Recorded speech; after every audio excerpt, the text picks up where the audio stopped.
전도서 9장 11절로 18절 말씀.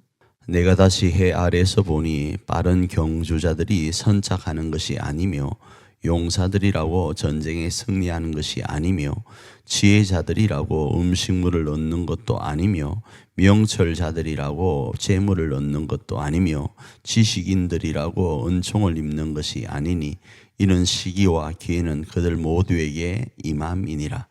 분명히 사람은 자기의 시기도 알지 못하나니 물고기들이 재난의 그물에 걸리고 새들이 올무에 걸림같이 인생들도 재앙의 날이 그들에게 호련히 임하면 거기에 걸리느니라. 내가 또 해 아래에서 지혜를 보고 내가 크게 여긴 것이 이러하니 곧 작고 인구가 많지 아니한 어떤 성읍에 큰 왕이 와서 그것을 에워싸고 큰 흉벽을 쌓고 치고자 할 때에 그 성읍 가운데 가난한 지혜자가 있어서 그의 지혜로 그 성읍을 건진 그것이라. 그러나 그 가난한 자를 기억하는 사람이 없었도다. 그러므로 내가 이러기를 지혜가 힘보다 나으나 가난한 자의 지혜가 멸시를 받고 그의 말들을 사람들이 듣지 아니한다 하였노라. 조용히 들리는 지혜자들의 말들이 우매한 자들을 다스리는 자의 호령보다 나으니라. 지혜가 무기보다 나으니라. 그러나 죄인 한 사람이 많은 선을 무너지게 하느니라. 전도서 9장 1절로 18절 말씀은 우리가 읽은 것처럼 지혜자가 깨닫게 된 부분들, 그러니까 전도자가 깨닫게 된 부분들이 있는데 무엇인가 하면 경주에서 꼭 빠른 사람이 선착하는 것 아니다라는 거예요. 두 번째로 전쟁에서 용사가 꼭 승리하는 건 아니다라는 거예요. 거기에는 시기와 환경과 조건이 어떻게 주어지는 것에 따라서 달라진다.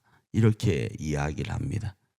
이런 모습을 인생과 빗대었을 때는 물고기가 재난의 그물에 걸리고 새가 올무에 걸림과 같이 인생도 그러하다. 이렇게 이야기를 합니다.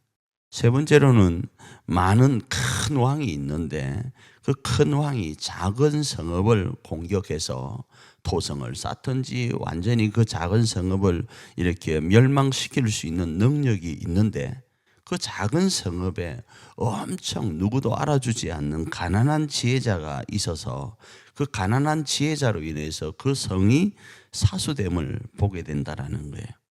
그런데 그렇게 되면 이 가난한 지혜자를 성읍의 많은 사람들이 알 수 있을 것 같은데 심지어 그 성읍의 사람들은 이 가난한 지혜자를 기억도 못하고 멸시까지 한다. 이것이 자신이 바라보니까 인생이다. 이런 이야기를 합니다. 그렇지만 전체 맥락에서 보면 이 가난한 지혜자가 우매한 지도자보다 낫다라는 겁니다. 지혜가 어떤 무기보다 낫다라는 겁니다.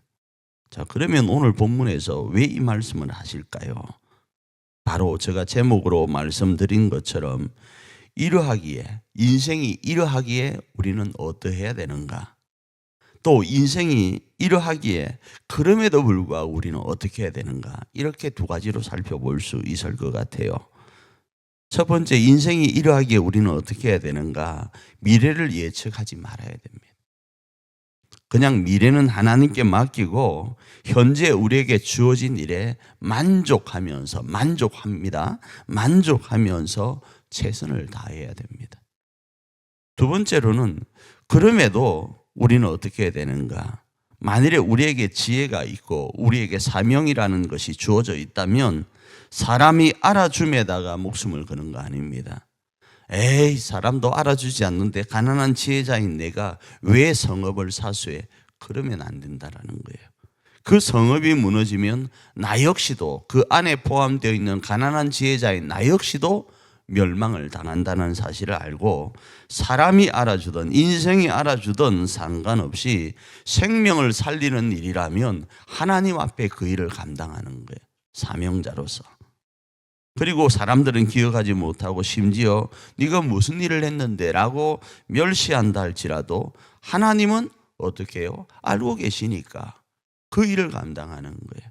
이게 우리가 교회와 가정 가운데서 행할 자세라고 성경은 말씀을 한다. 이렇게 적용할 수 있습니다.